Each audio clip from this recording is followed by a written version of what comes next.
Então vamos lá para o nosso primeiro exemplo, que vai ser um ponto de iluminação. Como é que a gente liga um ponto de iluminação? Como é que a gente faz isso? Todo ponto de iluminação que a gente conhece tem a necessidade de ter um dispositivo de seccionamento. O que esse dispositivo faz? Ele, na verdade, vai abrir ou fechar o circuito, né? Como se eu estivesse desacoplando os fios ou acoplando os fios, que é o interruptor que a gente vê na parede. Isso permite com que a gente acenda ou apague as lâmpadas ou qualquer outra coisa que eu precise ligar e desligar, tá? Em geral, são utilizados nas instalações residenciais interruptores que suportam uma corrente de 10 amperes e 250 volts de tensão. Como a gente aprendeu lá no começo nos conceitos, pela lei de Ohm, a gente consegue calcular então em cada tensão qual a potência máxima que eu consigo ligar nesses circuitos de iluminação. Se eu ligar em 220, eu consigo, por exemplo, o meu interruptor é para 10 amperes no máximo, ele suporta o máximo de corrente de 10 amperes. E a minha fiação, a minha instalação elétrica de iluminação possui 220 volts.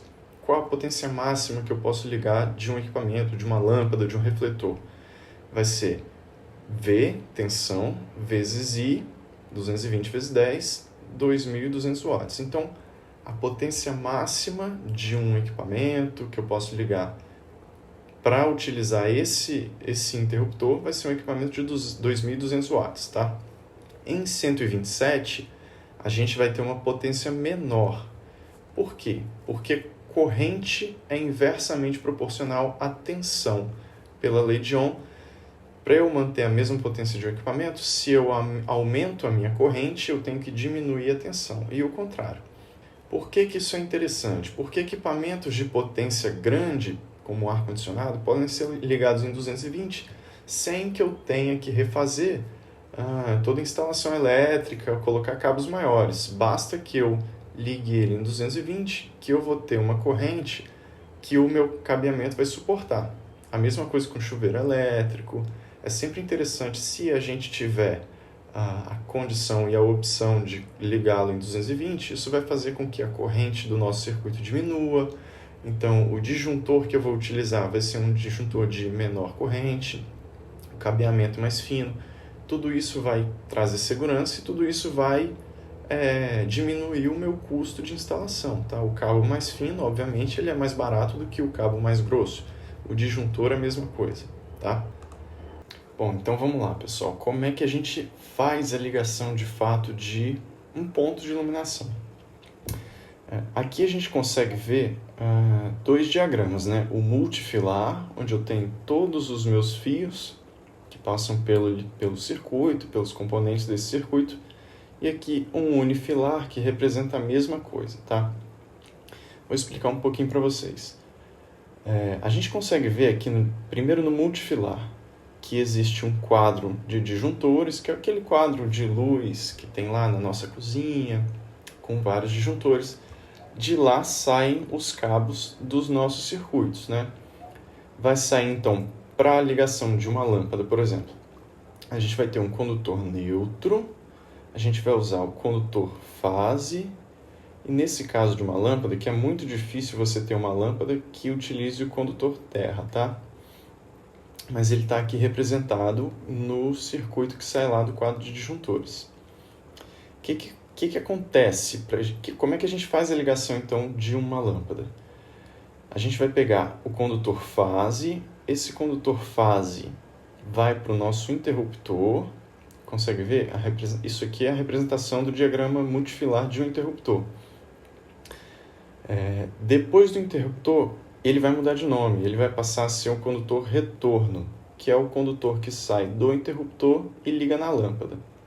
Então a gente vai ligar um lado da lâmpada, um polo da lâmpada no nosso condutor retorno, e o outro polo da lâmpada vai ser ligado no condutor neutro, tá? Isso para uma ligação em 127 volts monofásica, que eu só tenho uma fase, ou 220 volts também monofásica, mas isso aqui representa uma ligação monofásica, tá? É sempre importante que o condutor que esteja seccionado aqui, ó, que chegue no interruptor, seja sempre o condutor fase. Por quê?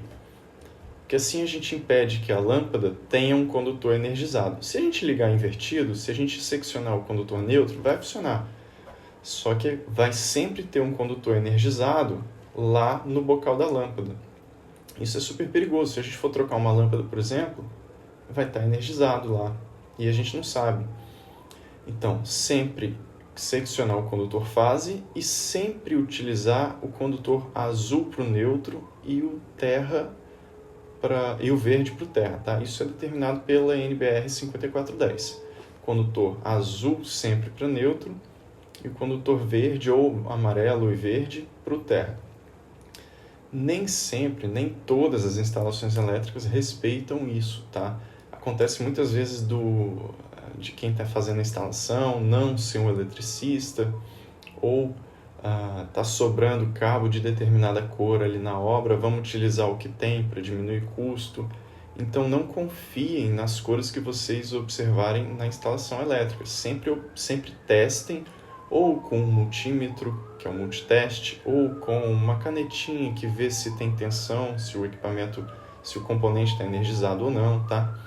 Não cheguem colocando a mão no condutor só porque ele é azul. Não confiem na instalação. Mas se vocês forem instalar, sempre utilizem azul para o neutro e o verde para o terra. Então a gente tem no diagrama multifilar essa representação aqui, com todos os fios. Como é que eu represento isso no diagrama unifilar? A gente vai ter o mesmo caminho. A gente vai ter, saindo lá do quadro de disjuntores, QD significa quadro de disjuntores, um eletroduto. Esse eletroduto vai passar pela minha caixa de passagem no teto, tá? Levando dentro dele o condutor neutro, fase e terra, da mesma forma que no diagrama multifilar. Esses cabos vão passar pela caixa de passagem, ali onde está instalada a lâmpada. Ali mesmo eu vou parar o meu condutor neutro. Por quê? Porque ele vai ser ligado direto em um dos terminais da lâmpada. Então, o que eu vou fazer com o condutor fase? Eu vou descer com ele até o interruptor.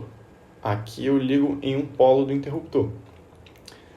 Depois eu saio com o retorno e o retorno eu vou ligar no outro polo da minha lâmpada, tá? Então a gente tem representado aqui nesse eletroduto vão passar dois fios. Um deles vai ser a fase descendo para o interruptor e o outro vai ser o retorno, que é essa perninha só metade, saindo do interruptor e acendendo a lâmpada, tá? Essa lâmpada então é uma lâmpada de 100, ou melhor, esse ponto de iluminação, a potência máxima que ele suporta é de 100 VA. Essa lâmpada aqui é ligada por esse interruptor por conta da letra A. O circuito é o circuito 1, que sai lá do quadro de disjuntores, tá? Então, o número 1 representa o circuito, a letra A representa a lâmpada desse circuito, a lâmpada ligada ao interruptor nesse circuito, certo?